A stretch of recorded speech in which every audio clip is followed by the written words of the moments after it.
Magandang gabi po sa inyong lahat, aking mga minamahal na kapatid at kaibigan sa ating pong Panginoon. Bago po tayo sa pagpapatuloy ng ating pag-aaral ng salita ng Diyos dito po sa ating online Bible study, ayon sa Biblia, ay nais ko muna kayong batiin ng isa pong maligayang bagong taon.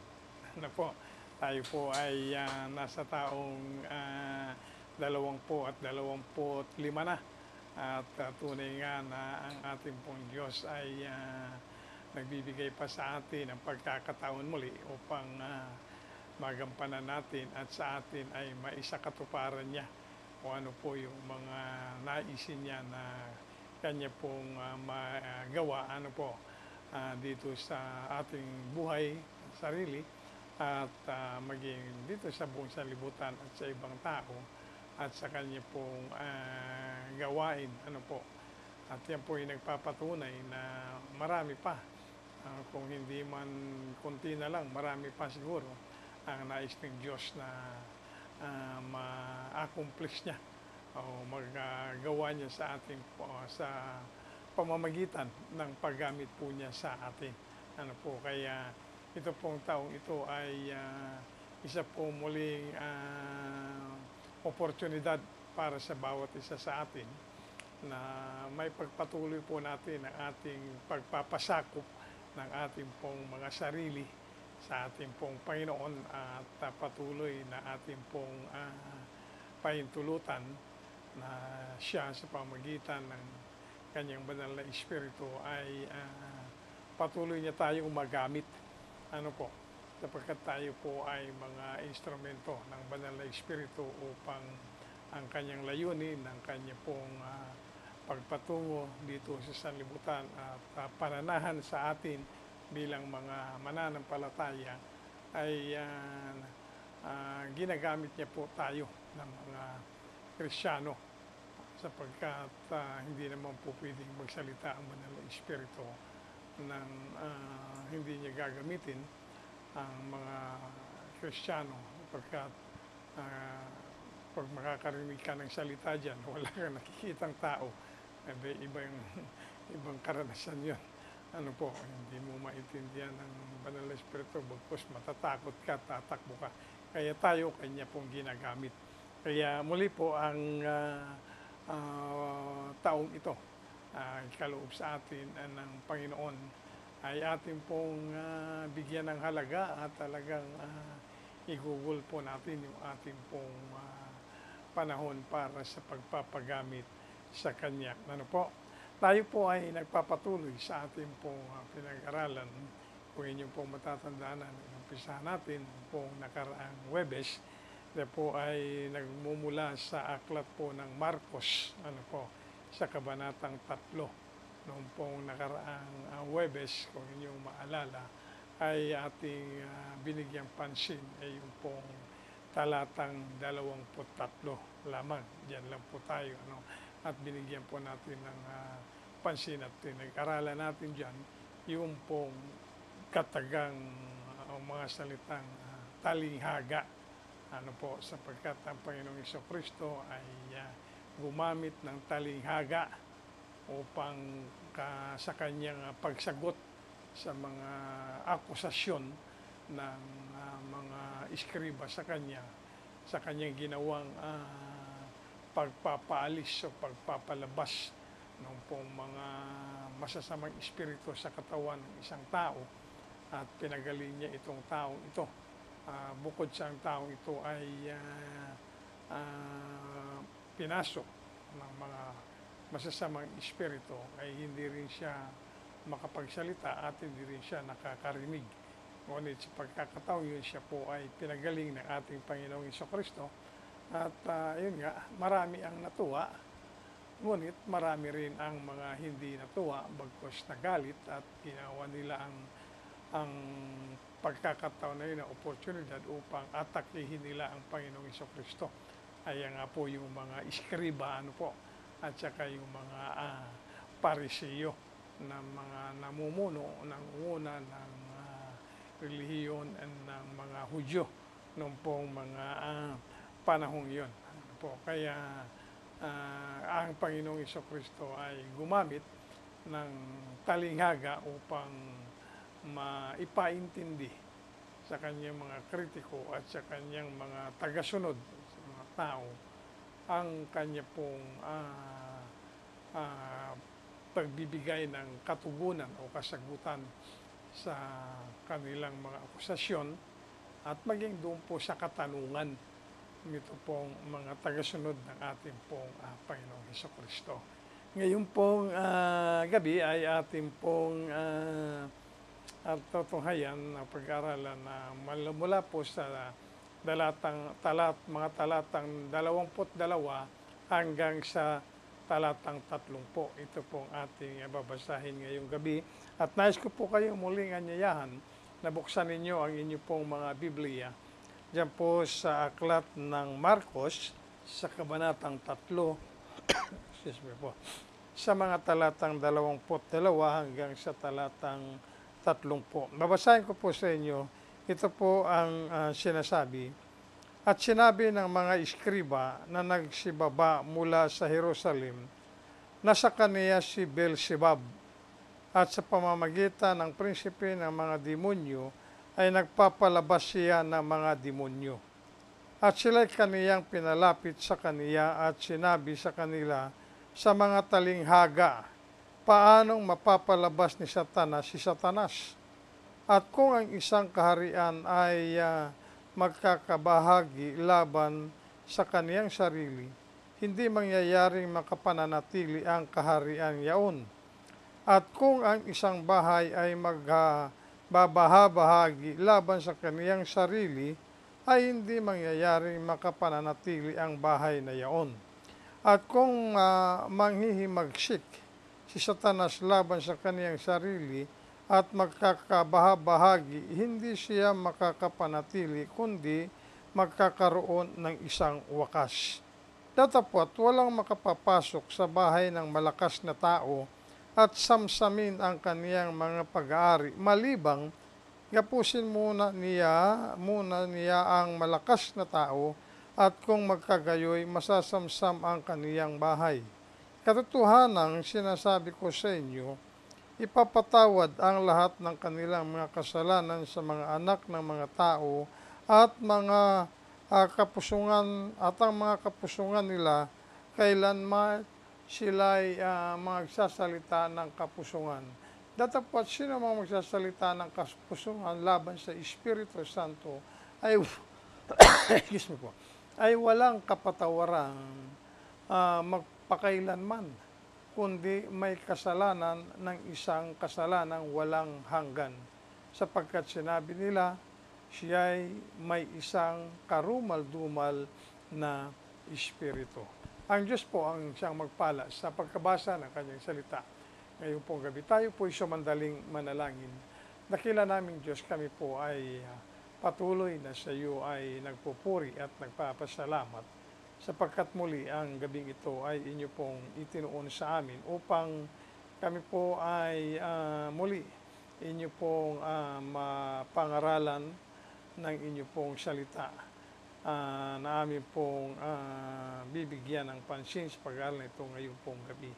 Maraming salamat po sapagkat ikaw, Diyos namin, na matapat, at ang gabing ito ay nagpapatunay ng iyo pong katapatan sa amin. Lalong higit na po ang iyong pagtipon-tipon sa bawat isa sa amin ngayon pong gabi sa harapan ng mga monitor po, Panginoon, at yung pong mga iba sa aming mga misyon ay inyong tinipon-tipon sa aming pong mga bahay panambahan upang doon magkaisa sila na makipag-aral sa amin ngayong gabi ng inyo pong banal na salita. Salamat po, Panginoon, sapagkat ang iyo pong katapatan sa amin ay hindi po nagmamaliw. Bilang aming Ama sa Espiritu ay dalisay at wagas ang iyo pong katapatan sa amin, at patuloy na tinutupad mo ang iyo pong mga layunin sa amin, kaya't kami patuloy na inyo pong pinangaralan ng iyong salita at binibigyan ng panahon upang makapag-aral ng iyong salita sapagkat nais mo na kami ay talagang lumago sa amin pong pagkakakilala sa inyo at maging sa pagsunod sa inyo. Kahit sa ganon ay patuloy na makapagpasakop kami sa Panginoong Jesucristo upang siya ay makapaghari sa amin at makapamuhay sa amin ng buhay Kristiyano o Diyos sapagkat siya lamang po ang makakagawa nito sa amin. Muli po ngayong gabi, nalangin namin na kami ay puspusin mo ng katalinuhan muling pangunawang pang-Espiritu sa tulong ng banal na Espiritu nyo upang maunawaan namin ang inyong pong mga salita at ito ay maging pagpapala sa amin. Ito pong aming dalangin muli sa matamis na pangalan ni Jesus. Amen. Ulitin ko lang po ang kasaysayan nito pong ating nitong kwento na ating pag-aaralan po muli ngayong gabi ay patungkol po ito sa pagpapagaling ng ating pong Panginoong Jesucristo sa isang tao na yung nga sinabi ko kanina na pinuspos o pinasok ng mga masasamang espiritu. At nung pong napagaling ito pong tao ito, napaalis ng Panginoong Yesus yung masasamang espiritu mula sa kanyang katawan at siya ay nagkaroon ng pangdinig at siya ay nakapagsalita. Itong taong ito ay mayroon pong mga akusasyon, ito pong mga iskriba at saka mga parisiyo.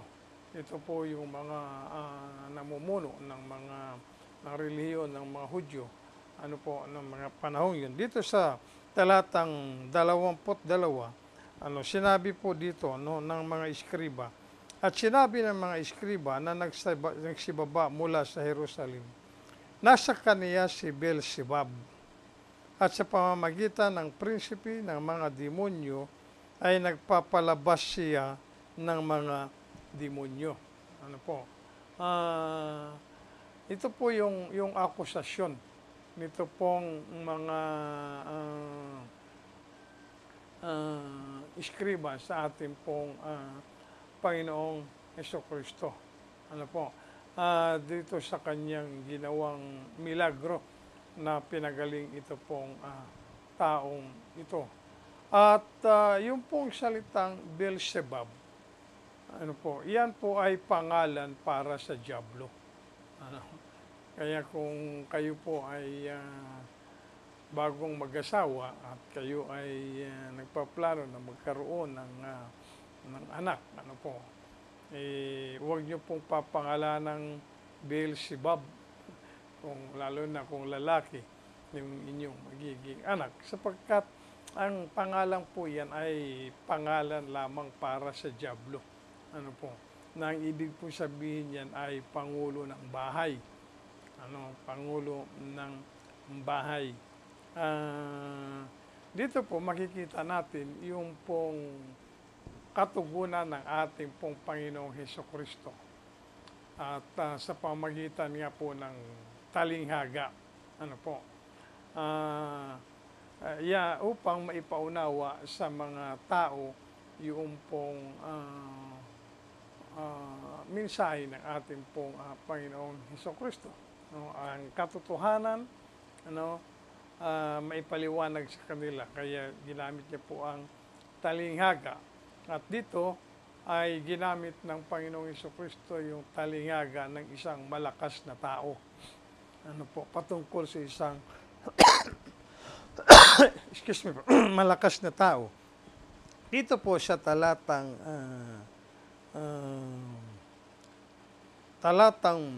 22, sinabi po ng Panginoong Jesucristo,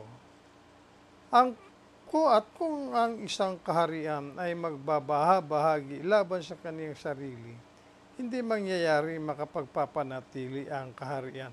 Bago pa tayo dumako doon sa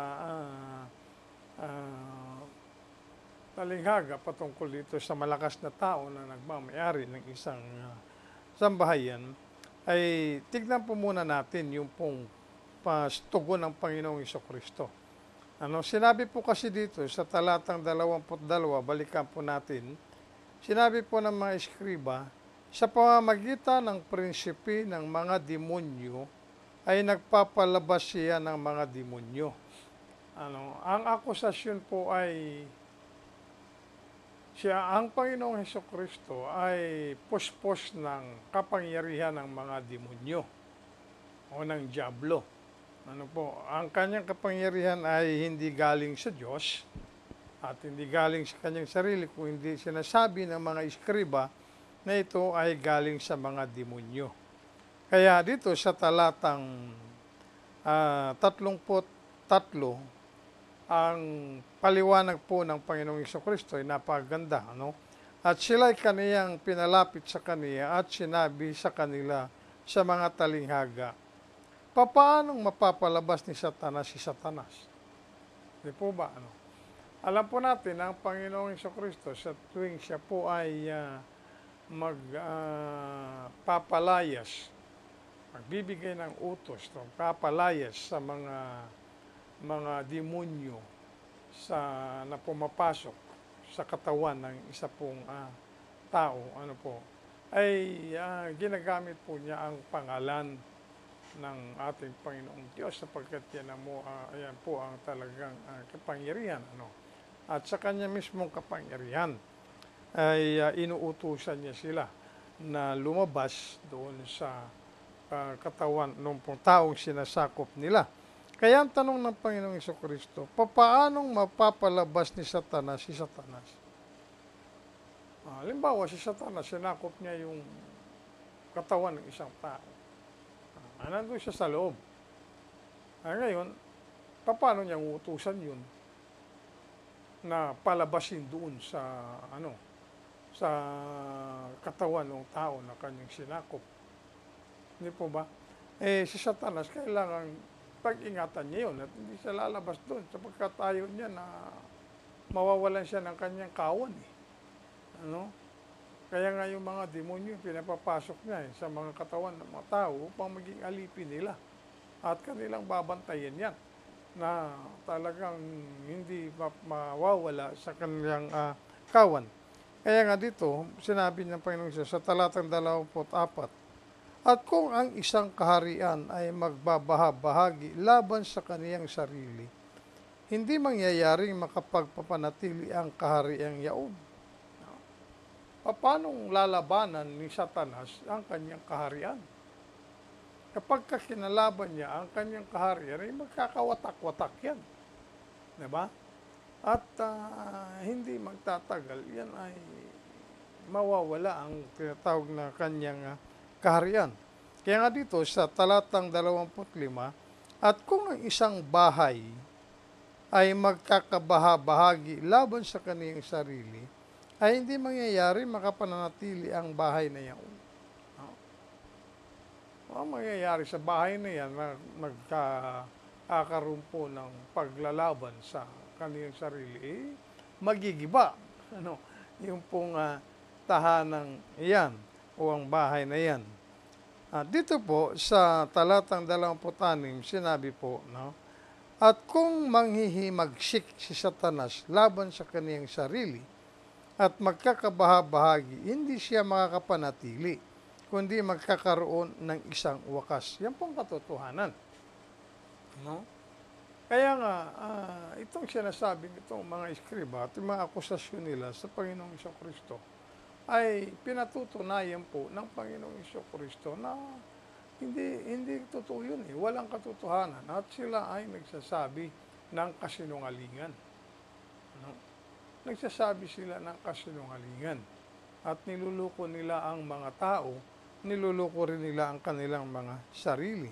Kaya nga sinabi sa talatang 27, datapwat walang makapapasok sa bahay ng malakas na tao at samsamin ang kaniyang mga pag-aari, malibang gapusin muna niya ang malakas na tao, at kung magkagayoy, masasamsam ang kaniyang bahay. Ayan po, katulad po nung nakita natin kanina, ang ibig pong sabihin ng Beelzebub ay pangulo ng bahay. Pangulo ng bahay o tagapanguna sa isang bahay na yan pong pangalan niyan, tatandaan niyo po, ulitin ko, ay para lamang po sa dyablo yan. Ano. Yan po ginagawa ng dyablo eh. Pinapasok nila ang katawang lupa ng mga tao at doon sila nananahan. At alam po natin sa mga kasaysayan, ay nagkakaroon ng kalakasan yung isang tao kapag yan ay napasok ng mga demonyo. Katulad po nitong taong ito ay wala pong makapigil sa kanya, walang makahawak, walang makalaban at walang makapaghinto sa kanyang kalakasan o makapagpigil sa kanyang kalakasan. Ganun po ang ehemplo ng Panginoon sa Kristo. Ang isang magnanakaw, kung gusto niyang pagnakawan ang bahay ng isang tao na mayroong kakayanan na idepensa ang kanyang sarili, ay mahirapang pumasok yung magnanakaw na yan. Liban na igapos niya, ay yung maigapos niya. Marami tayong mga nababalita na nangyayaring ganyan, di ba? Mga magnanakaw, pinapasok ang mga tahanan, ang bahay ng mga marami o mga lalo mayayaman na ginagawa nila, ginagapos muna nila bago nila pagnakawan. Kasi kung hindi nila gagapusin yung mga yun, hindi sila makakapagnakaw. Maaaring sila yung mapatay nung may-ari ng bahay. Kaya ginagapos nila yan. At habang nakagapos, ay doon nila isasagawa ang excuse me po, pagsamsam sa ari-arian noong pong may-ari ng bahay. Ito po ay ginamit ng Panginoong Jesucristo upang maunawaan ng mga tao ang katotohanan sa pamagitan ng talinghaga. Ginamit niya ang imahe ng isang malakas na tao. Ano po? At dito po ay ipinahayag ng ating Panginoong Hesus ang kamalian ng teolohiya ng mga iskriba, at ang kanilang mga maling katuwiran. At sinasabi ng Panginoong Hesus na kung sa kapangyarihan o sa pamagitan ng kapangyarihan ng Satanas na kanyang palalayasin ang mga demonyo, ibig sabihin, kinakalaban ni Satanas ang kanyang sarili. Ano po? Kinakalaban niya ang kanyang sarili. Ito po ay nagpapakita na ang kaharian ni Satanas ay magiging hati-hati at nanganganib na maghiba o masira kapag kaganon. Alam niyo po, katulad na sinabi ko kanina, kailangang bantayan ni Satanas yung taong malakas na sinasabi po dito ng Panginoong Jesucristo. Kaya sabi ko kanina, sapagkat ayaw niya na may mawala o mahiwalay sa kanyang teritoryo. Kaya hindi niya pwedeng kakalabanin yung kanyang sarili. Paano niya igagapos yung isang taong malakas na kung siya man, halimbawa, o yung kanyang mga demonyo, at kanyang papalabasin doon sa katawan ng mga taong pinasok nila, magkakawatak-watak sila, di ba? Magkakawatak-watak. Ang katotohanan ng pagpagaling po ng Panginoong Jesucristo, tatanong ito, napaka-importante, na dapat po ninyong makita at maunawaan. Yung katotohanan ng pagpapagaling ng Panginoong Hesus dito sa taong ito, na tinatawag na demonyak. Kanyang pinalabas yung mga demonyo sa katawan ng taong ito at kanyang pinagaling, nakakabalik ang kanyang pakinig at siya ay nakapagsalita. Ito po ay nagpapakita ng isang malaking ebidensya na ang ating pong Panginoong Jesucristo ay mas makapangyarihan kaysa kay Satanas. At si Satanas ay walang kakayahan na pigilan ang Panginoong Jesucristo na palayasin itong mga kampon ni Satanas sa katawan ng mga tao, yung kanyang mga demonyo. at pagalingin itong taong ito. Bigyan muli ng pakinig at nakapagsalita muli. Yan po hindi maaaring gawin ng dyablo yun. Sapagkat ang nasa loob ng tao yun ay mga demonyo eh. Diba? Paano niyang mapapalayas ang kanya mga demonyo dyan sa tawan ng tao? Kaya nga nila pinasok yan eh, para mapanatili sa kanya. No? Ngayon, sa pamagitan niya, ang papalayas, hindi po pwede. Kaya yung pong akusasyon nitong mga iskriba sa Panginoong Jesucristo na sa pamagitan ng prinsipe ng demonyo, sinabi ng mga demonyo, nagpapalabas siya ng mga demonyo. Hindi maaari yun. Yun ba prinsipe ng demonyo? Si Satanas. Diba? Hindi po maaari yun. Hindi maaaring gawin ni Satanas yung ganun eh. Ang kapangyarihan ng Panginoong Jesucristo ay nanggaling sa Kanya bilang isang Diyos. Bilang isang Diyos. At dito po makikita natin na hindi lang basta sinagot ng Panginoong Hesus ang mga maling akusasyon, mga maling akusasyon sa Kanya ng mga iskribang ito at ng mga Pariseo, bagkus Kanya pong inilathala ang karumihan ng kanilang mga pananalita.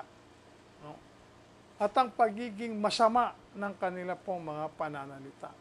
Anong pananalita nila? Ang sabi nila, nasa kaniya si Beelzebub. At sa pamagitan ng prinsipe ng demonyo, ng mga demonyo ay nagpapalabas siya ng mga mga demonyo. Hindi po magandang mga pananalita yun. Hindi po baga sinasabi na ang salita ay inihayag nito kung ano ang itinatago sa puso. Hindi po ba? Basahin po natin ang aklat ng Mateo sa kabanatang 12, talatang 35. Ano po? Mateo, kabanatang 12, sa talatang 35. Ito po ang sinasabi. Ang mabuting tao sa kaniyang mabuting kayamanan ay kumukuha ng mabuting bagay. At ang masamang tao sa kaniyang masamang kayamanan ay kumukuha ng masamang bagay. Masasamang bagay. Diba? Kung ano ang nasa ating puso, ipinakikita po ito sa pamagitan ng ating mga pag-uugali. Di po ba? Diba? Madalas sinasabi natin na salita lang yan eh. Maliit na bagay lang yan. Isang salita lang yan. Diba? Na hindi dapat maging problema o maging dahilan ng mga pagkakawatak-watak o samaan ng loob. Diba? Yun ang mga sinasabi natin. Ngunit, ang katotohanan, ang mga salitang lumalabas sa ating bibig ay may mataas na halaga yan eh. Diba? May mataas na halaga yan. Kaya tayo po'y pinag-iingat maging sa pananalita natin sapagkat ang pananalita ay maaaring sumira ng kapurihan ng iyong kapwa. At dito nga po, naisirain itong mga iskriba, yung pong kapurihan ng ating pong Panginoong Jesucristo. Kaya dito po ay nagbigay rin ng babala ang Panginoong Hesus sa mga Hudyo. Na sinabi ng Panginoong Hesus na sila ay nasa panganib. Nasa panganib po sila sa paggawa ng kasalanang hindi mapapatawad. Hindi mapapatawad na kasalanan kailanman. Winika po ng Panginoong Hesus na ang lahat ng kasalanan na magagawa ng tao ay may kapatawaran po yan. Ito po sa talatang 28, sinabi niya, katotohanan sinasabi ko sa inyo, ipapatawad ang lahat ng kanilang mga kasalanan sa mga anak ng mga tao at ang mga kapusungan nila kailanman sila'y magsasalita ng kapusungan. Datapwat sino mang magsalita ng kapusungan laban sa Espiritu Santo ay walang kapatawaran magpakailanman, kundi may kasalanan ng isang kasalanang walang hanggan. Ayan po ang sinasabi po ng ating Panginoong Jesucristo. Nagbigay siya ng babala dito po sa mga Hudyo. Kung sila ay magkakasala sa Panginoong Jesucristo, sila po ay maaring mapatawad ng Panginoong Diyos. Kung sila naman ay magkakasala sa Diyos, maaari din silang makasumpong ng kapatawaran. Ngunit kung sila ay magkakasala sa Espiritu Santo, ay wala pong kapatawaran yun. Ano po bang ibig sabihin? Mas mababa po ba si Panginoong Jesucristo kaysa sa banal na Espiritu? O mas mababa ang Diyos kaysa sa banal na Espiritu? Hindi po. Hindi po. Ganito po yan eh. Nang isinugo po ng Panginoong Jesus o ng Panginoong Diyos si Juan de Bautista upang mangaral ng salita ng Panginoong Diyos patungkol sa kaligtasan, siya po ay kanilang ipinakulong at pinapatay. Noong ang Panginoong Jesucristo ay narito sa sanlibutan, ay kanilang ipinako siya sa cross dahil sa kanyang pangaral ng salita ng Diyos. Ngunit, ang kapatawaran ay hiniling ng Panginoong Jesus sa Panginoong Diyos Ama nung siya ay nasa cross sa bundok ng Kalbaryo. Sa unang kanyang pananalita ay kanyang ipinanalangin ang kapatawaran ng kasalanan ng mga tao. Ngunit, nung pong ang banal na Espiritu ay bumaba sa panahon ng Pentecostes, ng Pentecost, at pinaspos ang mga alagad ng Panginoong Jesucristo at sila ay nangaral ng Ebanghelyo at maraming mga naisalakan, naligtas. Ilocano po yung naisalakan. Maraming mga naligtas na mga kaluluwa. Anong ginawa po nitong mga namumuno sa mga relihiyon? Kanilang ipinakulong, pinahuli, pinakulong at pinagbawalan sila na mangaral sa pangalan ng Panginoong Jesucristo. At ito pong mga taong ito ay nagkasala sila laban sa banal na Espiritu. Dumating na po yung panahon na nandoon na sila kumbaga sa sa dulo na ng linya. Sa dulo na ng linya. Na wala nang magiging kapatawaran sa kanila. Kumbaga, yun po ang sinasabi rito ng Panginoong Jesucristo. Sa patuloy na pagtalikod ng mga tao sa Panginoong Jesucristo sa panguna ng banal na Espiritu, may babahagi ang Ebanghelyo sa pamamagitan ng kanyang mga anak. Nandoon na sila sa dulo ng linya. Wala na pong kapatawaran dyan sa patuloy nilang pagtalikod at pagtanggi sa kaligtasan na handog sa ating pong Panginoong Diyos. Ngunit yan po ay para lamang sa mga Hudyo. Sa panahon po natin ngayon, tayo po ay nabubuhay sa biyaya ng ating pong Panginoong Jesucristo. Kaya sa pagbiyaya ng ating Panginoong Diyos. Kaya kung ikaw ay hanggang ngayon ay nandiyan pa rin sa kasalanan, huwag kang mawala ng pag-asa. Sapagkat maaari ka pa makasumpong ng kapatawaran. At ikaw ay papatawarin ng Diyos kung ikaw ay magpapakumbaba, lalapit sa Kanya at hihingi ng tawad ang iyong mga kasalanan at ikay mananampalataya, manunumbalik sa Kanya, mananampalataya sa Panginoong Hesus. Tatanggapin mo siya bilang iyong tagapagligtas at Panginoon. Ikaw ay patatawarin ng Diyos. Ngunit kung ikay magkakasala sa banal na Espiritu, at sabi ko, pumaroon ka na sa sukdulan at yan ay walang kapatawaran. Ibig kong sabihin, kung ikaw ay talagang magiging matigas na, at ika'y mamamatay sa iyong kasalanan, hindi ka na makakasumpong ng kapatawaran. Kaya ang panahon po ng pagsisisi at paghingi ng tawad at pagbabago ay ngayon. No? Ngayon na po ang panahon. Ngayon, nabukas pa ang kamay ng Diyos para sa pagpapatawad. Kaya ito po ay ipinapaliwanag ng ating pong Panginoong Jesucristo. At ginamit nga niya ang isang talinghaga upang kunin ang ating natawag na interest sa pakikinig kanyang salita at maipaunawa sa atin ang katotohanan. Kaibigan, kapatid, hindi ko alam kung ano ang kalagayan mo ngayon sa harapan ng atin. Nais ko lang sabihin sa iyo na ang ating Panginoong Diyos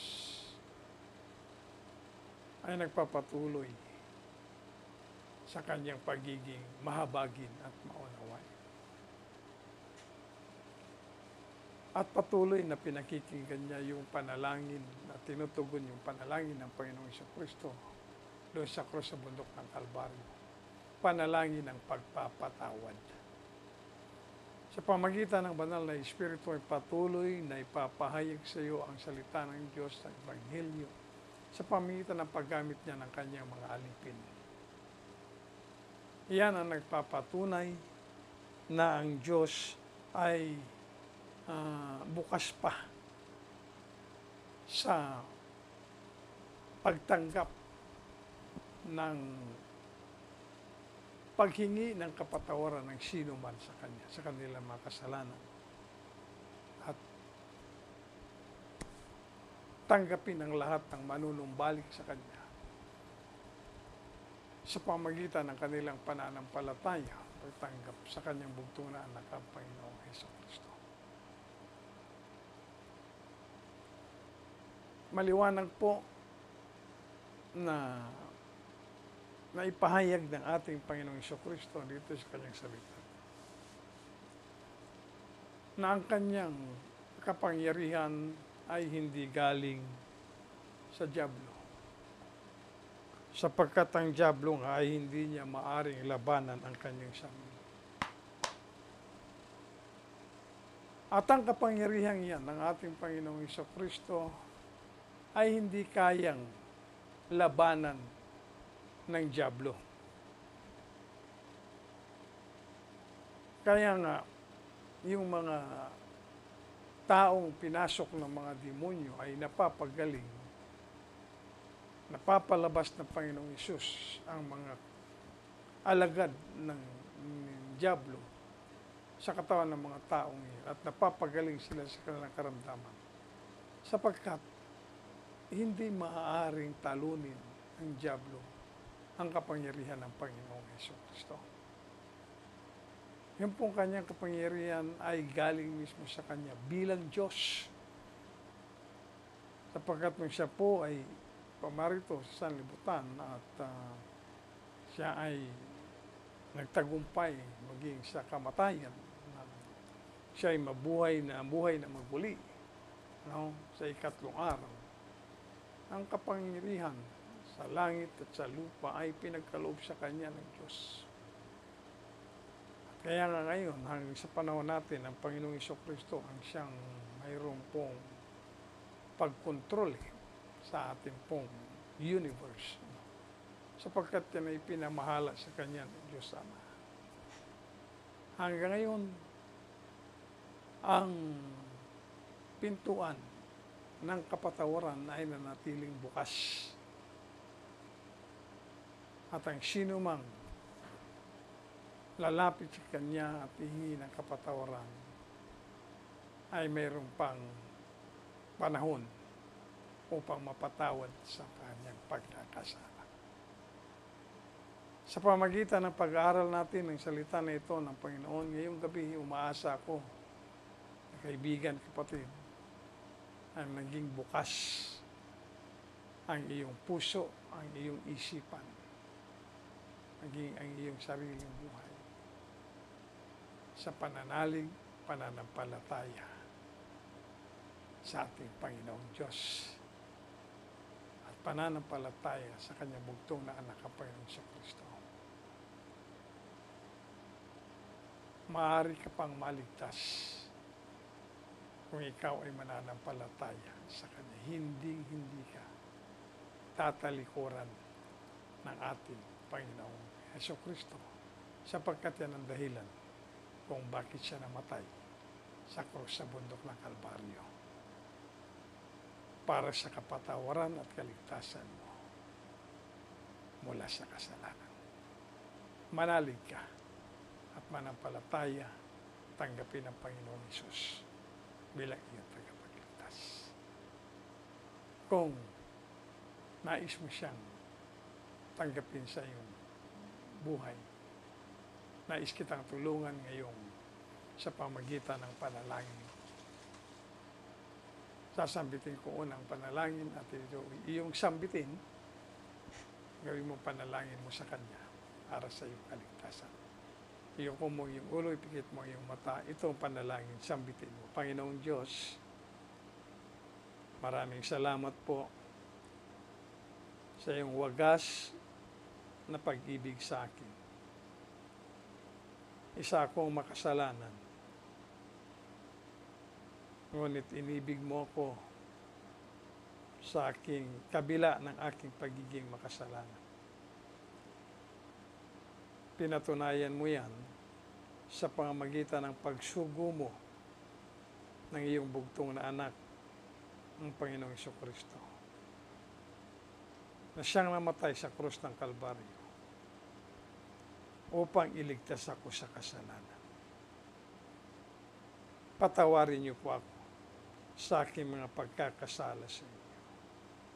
Panginoong Hesus, kinikilala kita ngayon bilang aking natatanging tagapagligtas. Binubuksan ko ang puso ko para sa iyo.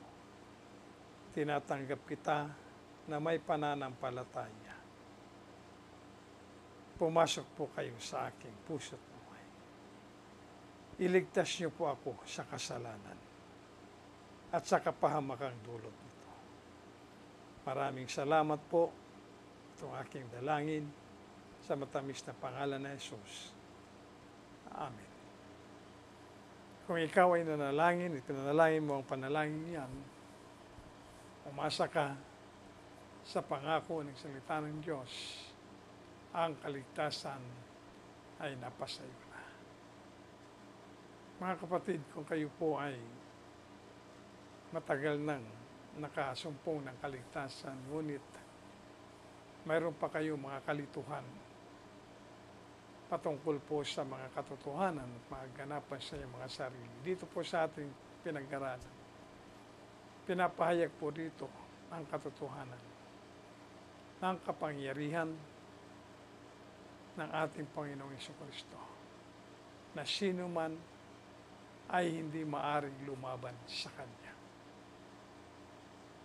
Ang ibig pong sabihin, siya ay karapat-dapat na patuloy nating panaligan at panampalatayanan.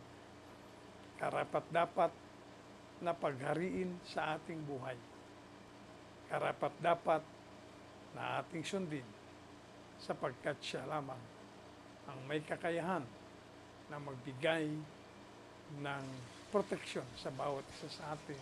May kakayahan magpaliwanag ng lahat ng mga katotohanan upang ang mga kaguluhan natin sa ating isipan ay maalis na yan at magkaroon tayo ng tunay na kaliwanagan.